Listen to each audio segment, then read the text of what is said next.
Ils étaient 680 000 l'année dernière. Je vous parle des étudiants jobistes, quelques heures ou des journées entières selon les cas, du travail moins taxé et qui va être étendu. Est-ce vraiment toujours positif? Quels sont les risques derrière cette réforme annoncée? En quoi jobber, c'est parfois bien, mais parfois pas? On en débat. Bienvenue sur le plateau de Versus.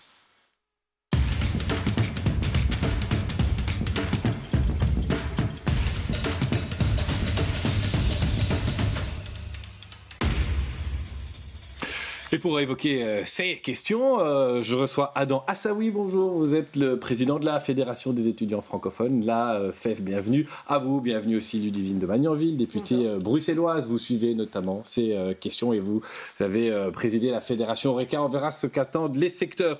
Qu'en pensent les syndicats et notamment la FGTB? Eh bien, bonjour à Miguel Skelk. Vous êtes le responsable, l'animateur des jeunes FGTB. On aura aussi une parole patronale avec Mathieu de Wèvre. Bonjour, vous êtes un des membres et un des conseillers de l'UCM, l'Union des classes moyennes. Avant de vous entendre là-dessus, il y a en ce moment un salon du job étudiant. Ça se passe à Forêt. On est allé à la rencontre de ces étudiants et vous allez entendre ce qu'eux attendent et pensent de la réforme qui est annoncée. J'ai déjà cherché, mais je n'ai pas trouvé. Et c'est quoi les domaines qui t'intéressent? Qu'est-ce qui t'intéresserait comme ça? Tout, n'importe. Je veux juste travailler. J'aimerais bien travailler pendant les vacances et aussi les week-ends. Et qu'est-ce que tu en penses, toi, de travailler 650 heures chaque année? C'est déjà mieux. Enfin, on a plus de liberté et je peux travailler par exemple toutes les vacances, plus pendant l'année. Alors que avant, c'était un petit peu léger, quoi. Il faut vraiment aussi avoir une notion d'organisation pour pouvoir bien gérer ça. Parce qu'on a beau avoir beaucoup d'heures de travail, si on arrive à bien les caler dans notre emploi du temps scolaire, ça devrait bien passer. Moi, ce que je ferais personnellement, c'est toujours privilégier l'école avant le travail. Parce que je trouve que c'est plus important les études. Parce que sans études, on ne peut pas aller très loin. Voilà, il y a beaucoup de choses dans ces quelques questions. Monsieur Assaoui, c'est quoi aujourd'hui la réalité quand on cherche un job étudiant et singulièrement à Bruxelles, hein, vous êtes bruxellois vous aussi, il suffit de se baisser pour ramasser ou bien il y en a beaucoup d'autres comme le jeune homme qu'on a entendu qui ont du mal à trouver, il y a de la concurrence entre guillemets? Non, évidemment, c'est compliqué de trouver un job étudiant, surtout dans les secteurs, je dirais, les plus faciles, c'est-à-dire du travail de bureau ou de vente, mais souvent quand on a des connaissances, qu'on a un papa ou une maman qui travaille, alors là on va pouvoir trouver facilement, mais quelqu'un qui n'a pas de contact va souvent se retrouver avec des horaires plus difficiles, parfois à se lever à 5h du matin, à nettoyer des bureaux la nuit. Donc en fait, en fonction de si on a des contacts ou pas, on ne va pas avoir le même job étudiant évidemment. Le bon salaire étudiant, il a déjà été estimé? Vous avez des conseils que vous donneriez ou peut-être à la FGTB? C'est quoi, il y a un barème pour les students? Il faut au minimum le salaire minimum en fait pour les étudiants. Et puis surtout, mais on y reviendra peut-être, ce qui est super important pour nous, c'est qu'ils puissent cotiser et bénéficier des droits sociaux comme tous les travailleurs en fait. Alors ça, on y reviendra. Ludivine de Magnanville, il y a aujourd'hui une volonté du gouvernement fédéral. Vous êtes députée bruxelloise, mais vous avez siégé en commission paritaire et c'est votre parti qui porte cette réforme. Une volonté de quoi? De rendre le travail étudiant plus flexible, en tout cas d'augmenter le nombre d'heures qu'on peut faire, et ça va même au-delà, on le verra, de ce que demandait l'UCM. Alors, clairement, il y a une augmentation d'heures, parce qu'il y a eu une demande à la fois des secteurs et de certains étudiants, il faut pouvoir le dire aussi, qui voulaient avoir plus, parce que je pense que ça apporte aussi une émancipation, le fait de pouvoir gagner son propre argent, une certaine responsabilité économique. Après, je pense qu'il faut arriver à se dire aussi que ça apporte un cadre, parce qu'aujourd'hui, le babysitting n'a aucun cadre. Aujourd'hui, il y a plein de choses qu'un étudiant fait, des rémunérations qui ne sont pas cadrées, qui ne sont pas normées. Quand un chef d'entreprise va avoir quelqu'un qui va jobber, il y a un cadre légal. Et donc, je pense qu'il faut pouvoir respecter ça et donc augmenter les heures. C'est aussi finalement apporter de la liberté en nombre d'heures, mais apporter une structure qui soit plus pérenne. Alors je retourne vers les représentants étudiants et jeunes. Passer de 600 à 650 heures le nombre d'heures qu'on peut faire par an et doubler le montant maximum, c'est quelque chose que vous accueillez bien comme organisation étudiante, comme organisation syndicale, ou vous dites attention, il y a un piège là derrière? Pour moi, c'est un faux débat. Cette augmentation des 650 heures, évidemment, vu le contexte pour les étudiants, c'est quelque chose qu'on ne peut pas rejeter.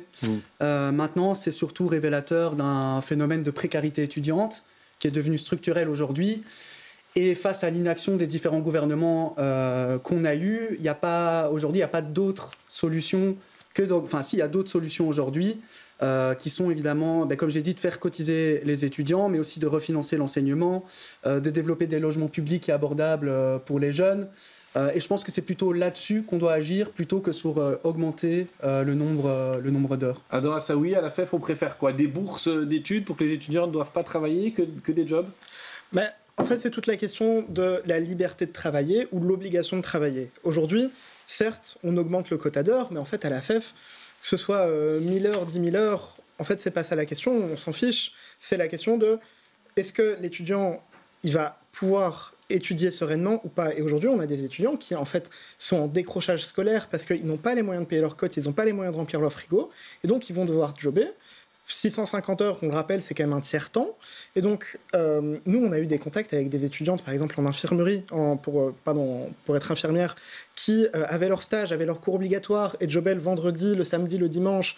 Et en fait, sur un mois, sur un quadrille, n'ont pas de pause. Et donc, en fait, ça impacte vraiment la scolarité de l'étudiant et de l'étudiante, et ce qui fait que c'est des étudiants qui décrochent, qui ratent, qui n'ont pas de pause. Et ça, c'est vraiment un souci. Alors, je vais vers l'UCM qui avait demandé avant les élections, en tout cas, qu'on maintienne le quota de 600. Je le répète ici, avec 650 heures qu'on peut prester comme étudiant en conservant son statut, ses allocations familiales, ce régime fiscal intéressant. On va au-delà même de ce que vous demandez. Est-ce que vous comprenez le risque pointé par la FEF? Est-ce que vous vous dites, c'est vrai que finalement, à un moment donné, ça va trop loin? Ou bien vous estimez que les étudiants, finalement, on verra après les plus jeunes, mais ils sont dans toute une série de fonctions, ils sont adultes et ils peuvent faire leur choix? Mais c'est-à-dire, en fait, nous, on était demandeurs, effectivement, de pouvoir garder un quota d'heures important. On avait même, avant les élections, on était même demandeurs que les heures d'été ne soient plus contingentées, quitte à contingenter autrement les heures dans les autres trimestres. Mais ce n'est pas la question. Bon, on en revient à 650 heures. Nous, évidemment, on accueille ça très positivement. Est-ce qu'il y a un risque en termes de précarité étudiante? Mais je dirais que là, c'est une question de négociation entre l'étudiant et son employeur. Il y a une question d'organisation, la demoiselle le soulignait dans le reportage. C'est évidemment là que c'est important.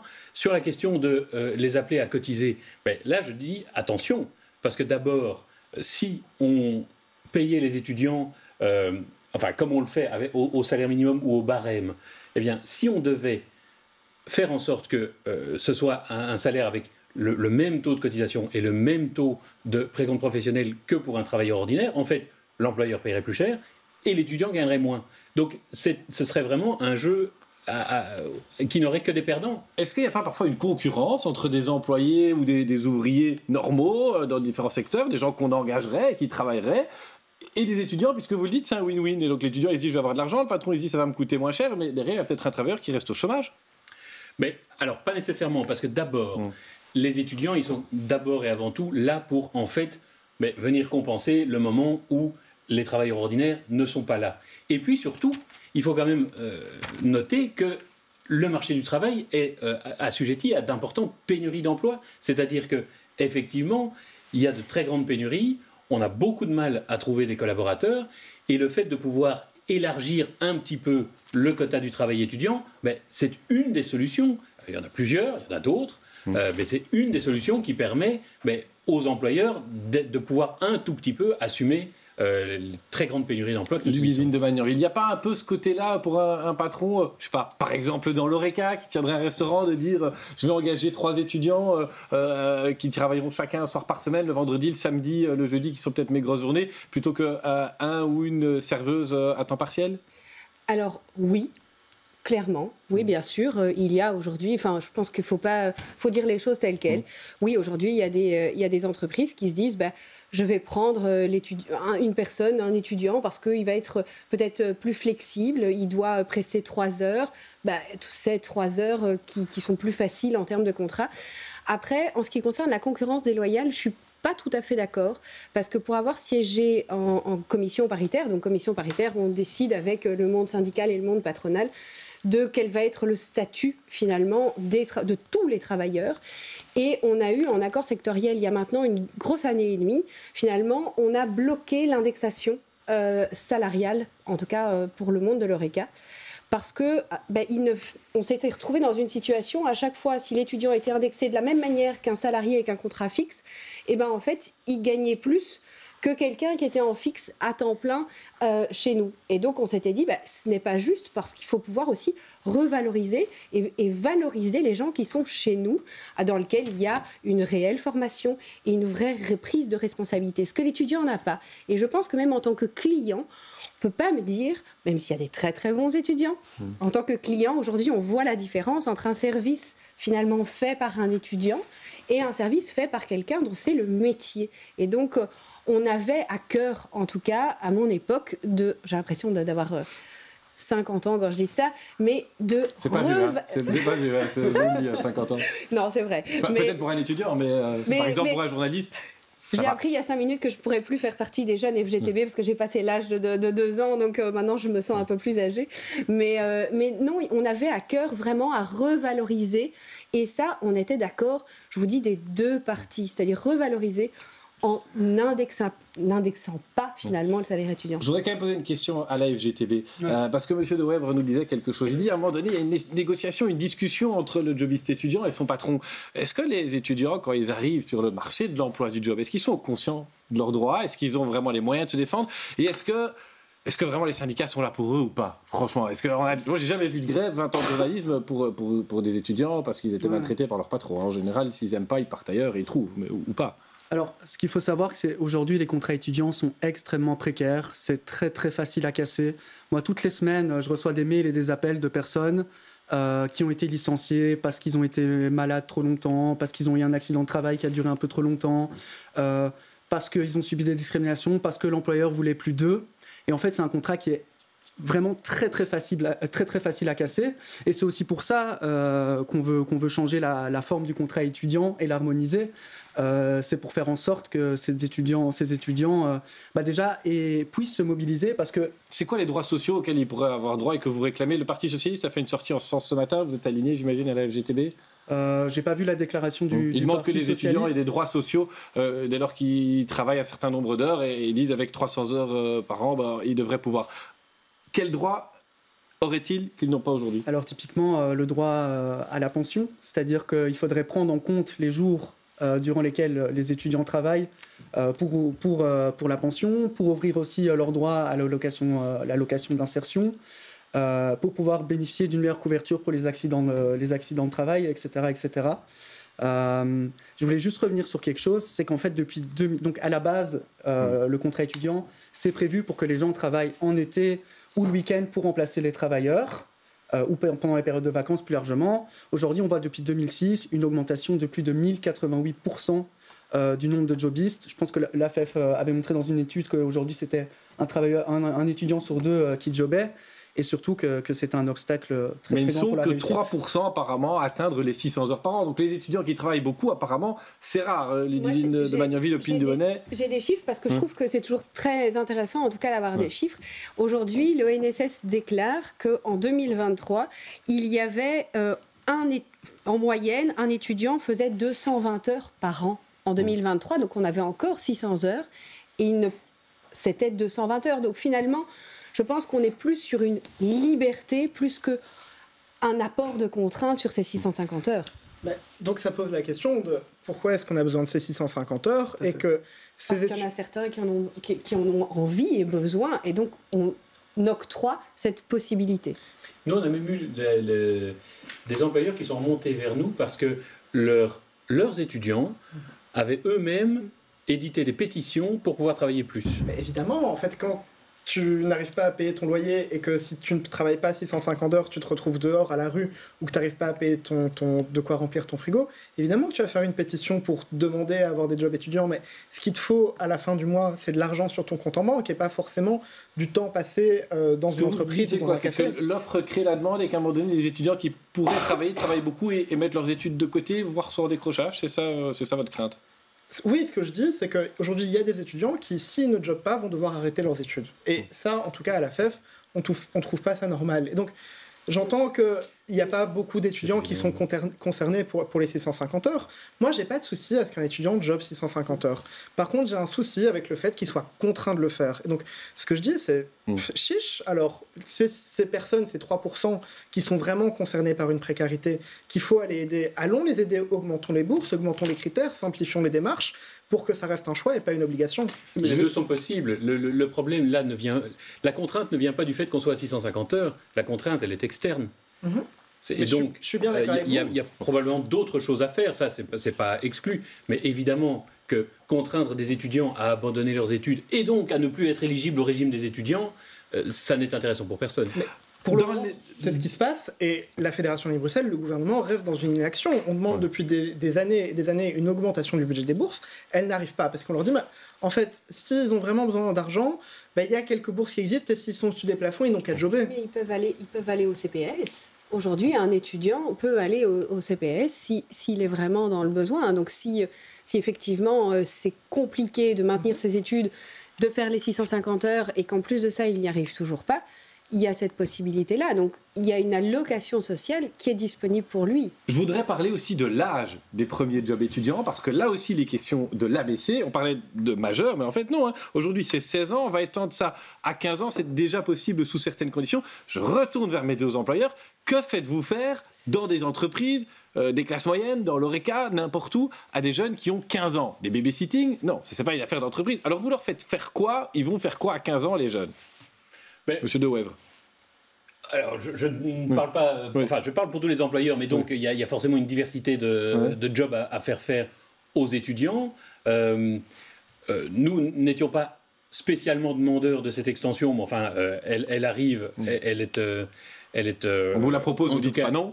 Elle est plus ou moins bien reçue par nos employeurs, effectivement. Ce qu'ils vont faire, mais en gros, à peu près la même chose que ce qu'ils faisaient actuellement, puisque, en fait, à l'heure actuelle, un étudiant qui a 15 ans et qui a déjà effectué ses 2 premières années de secondaire est déjà éligible, peut déjà entrer dans le travail étudiant. Bon, c'est un petit élargissement. Dans les faits, je pense que l'impact sera assez marginal. Ludivine de Magnanville, je reviens avec ma question. C'est que va-t-on faire à ces jeunes? Ils ont 15 ans. Concrètement, quel job ils peuvent faire? Alors, très très concrètement, dans l'ORECA, par exemple, quand on fait une déclaration, donc une DIMONA auprès de l'ONSS, c'est pour ça que j'aime le fait que ce soit cadré et qu'on ne sorte pas finalement de tous ces droits qu'ont ces travailleurs. Donc aujourd'hui, c'est très simple, il n'a pas le droit de toucher à l'alcool, il doit avoir effectué un certain nombre d'heures, mais pas rentrer plus tard que 20 heures ou 22 heures en fonction de son âge. Il y a tout un tas de choses comme ça. Donc moi, je préfère finalement un étudiant qui est un adolescent, parce que c'est un adolescent à 15 ans, qui travaille dans un cadre légal, plutôt qu'il fasse des babysitting et qu'il rentre à 3 heures du matin seul. Ça vise à régulariser en fait des situations qui se faisaient au noir, ces engagements un peu plus jeunes, ces dépassements d'heures, oui, c'est ça en fait. Je pense qu'en tout cas, le fait d'augmenter les heures et de déplafonner aussi cette imposition, parce que ça vient avec ça aussi, le fait d'avoir augmenté les heures, ça veut dire que le salaire étudiant allait rentrer dans l'imposition de la famille, donc risquer des allocations, enfin la suppression des allocations familiales. Donc je pense que ça apporte un cadre qui finalement est peut-être nécessaire. Et le 15 ans, je pense que c'est un point qui pourrait être revu, analysé avec des choses bien concrètes dans quelques années. Il ne faut pas être dogmatique. Alors, il y a une question que j'ai posée à la FGTB, elle a répondu, elle voudrait que les jeunes aient le salaire minimum. Je pose la question au patron, c'est quoi, pour les étudiants qui nous regardent, c'est quoi le bon salaire, le salaire que vous recommandez? Alors vous allez me dire un travail n'est pas l'autre, mais par exemple dans l'ORECA ou pour un travail de bureau. Alors, Ludivine de Magnanville, vous les payez combien vos étudiants? Vous en avez eu dans vos établissements? Moi j'en ai depuis des années, j'ai toujours les mêmes. Et ils gagnent combien de l'heure 14,36. Et vous leur dites que c'est un salaire que vous jugez comment? C'est le barème, c'est le barème, c'est 14,36 et c'est un barème, donc finalement ce que j'expliquais tout à l'heure, qui n'est plus indexé, en tout cas de la même manière qu'un contrat fixe. Après, je trouve intéressant, toujours en regardant les chiffres de l'ONSS, qu'un homme et une femme ne sont pas payés la même chose à quelques centimes près. Donc ça veut dire que le premier job que va faire une femme, finalement, elle sera payée un tout petit peu moins qu'un homme. Donc ça, c'est un travail, effectivement, pour nous tous, d'essayer de revaloriser ça, ce que je trouve assez dramatique finalement. Qu'est-ce qui est... vous voulez réagir sur les salaires ? Je voulais réagir sur les 15 ans. Pour nous, les 15 ans, c'est des enfants, quoi. C'est le retour du travail des enfants. Je vais dire, on n'est plus en 1880. Mais c'était déjà c'est le quoi, cas. après C'était déjà le cas avec Pérez Dermain. C'était 15 ans et 9 mois. Non, mais si vraiment je peux revenir 2 secondes là-dessus, on se dirige vers le modèle des Pays-Bas où là, c'est des enfants de 14 ans 13. Qui travaillent, voire même 13 ans. Et ça pose problème là-bas ? Évidemment, ça pose problème. Nous déjà, on l'a vu dans le conflit de l'Aise. Ce qui se passe, c'est qu'il n'y a pas d'encadrement, comme il y a un encadrement pour les intérimaires. Et en fait, ce qu'a fait le patronat de Deleuze durant la grève, c'est qu'ils ont engagé des étudiants pour remplacer les travailleurs qui se mettent en grève. Et donc ça, c'est quelque chose de grave. Ensuite, il faut revenir sur quelque chose qui est assez aberrant. C'est qu'à 15 ans ou à 22 ans, quand on est étudiant, on ne gagne pas la même chose. Il y a une discrimination salariale super importante. Aujourd'hui, à 15 ans, à 16 ans, on gagne 67% en moins que quand on a 22 ans.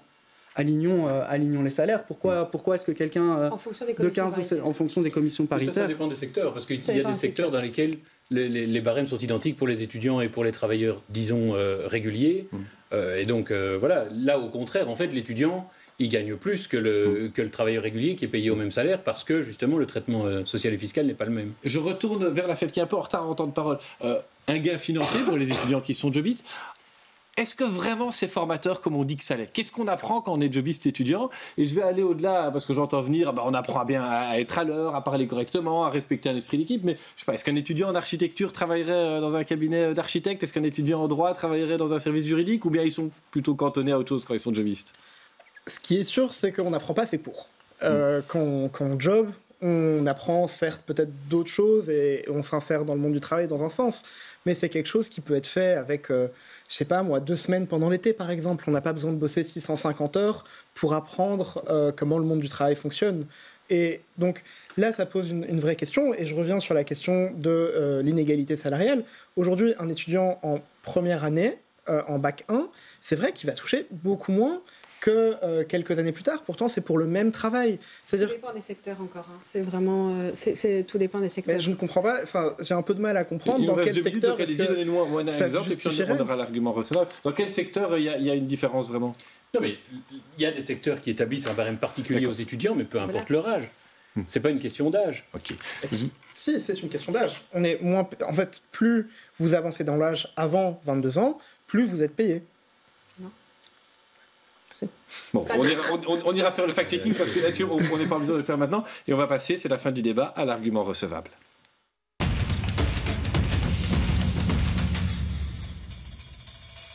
Miguel Skelk, est-ce que vous avez entendu un argument recevable, par exemple, au MR, tiens ? Oui, je crois qu'on peut être d'accord sur le fait que c'est important que les étudiants travaillent. Maintenant, pour moi, il faut réfléchir à une dimension qui n'a pas été abordée aujourd'hui, qui est la dimension de classe. C'est-à-dire que jobber a un impact sur la réussite. Et ceux qui jobent le plus aujourd'hui sont les enfants de la classe ouvrière. Et ce sont ceux qui ratent le plus à l'université. Et donc, il y a de nombreux filtres sociaux. Et pour nous, les 650 heures, ça reste une aggravation de ce filtre. Et du côté de l'UCM, vous avez entendu un argument recevable à la FEF ou à la FGTB ? Oui, l'argument de la FEF qui consiste à dire le premier job d'un étudiant, c'est de suivre ses cours, et c'est d'étudier, et c'est de réussir sa formation. Ça, c'est... à l'évidence, un argument recevable. Ludivine de Magnanville, un argument recevable à la FGTB, tiens. Moi, je trouve que un étudiant n'est pas un autre, et je pense que quand ça devient une nécessité pour vivre, effectivement, on doit avoir un certain nombre d'aides sociales qui peut aider. Donc, c'est pas spécialement FGTB ou FEF, c'est que j'entends qu'effectivement, quand ça devient une nécessité, ça doit être entendu finalement par les pouvoirs publics et par l'État. L'État est là pour ça et les allocations sociales sont là pour ça. Et le mot de la fin aux students, Adam Assaoui. Est-ce que vous avez entendu un argument recevable à la droite de la table ? Que certains étudiants veulent jobber, c'est vrai. Et je pense que c'est pas forcément une mauvaise chose, mais que ça doit être encadré. D'une part, c'est sûr que du travail déclaré, c'est mieux que du travail non déclaré. Et d'autre part, il faut que ça n'empiète pas sur les études, mais je pense qu'on a réussi à tomber d'accord sur ça. Vous avez fait passer le message pour la FEF ici aujourd'hui. Vous allez continuer à suivre le dossier. Il y a des auditions du ministre Claraval au Parlement. Vous avez prévu des actions comme la FEF en organiser de temps en temps ? On a une manifestation le 15 avril devant le bureau du gouvernement de la Fédération de Bruxelles, donc devant celui d'Elisabeth de Gries, pour lui dire que, en fait, justement, il faut aider les étudiants les plus précaires. Et j'entends que de l'autre côté de la table, on sera peut-être avec nous, donc ça me réjouit. On suivra ça en tout cas. Merci d'être venu sur ce plateau. On se retrouvera la semaine prochaine. Nouveau thème, nouveaux invités et de nouveau beaucoup de questions.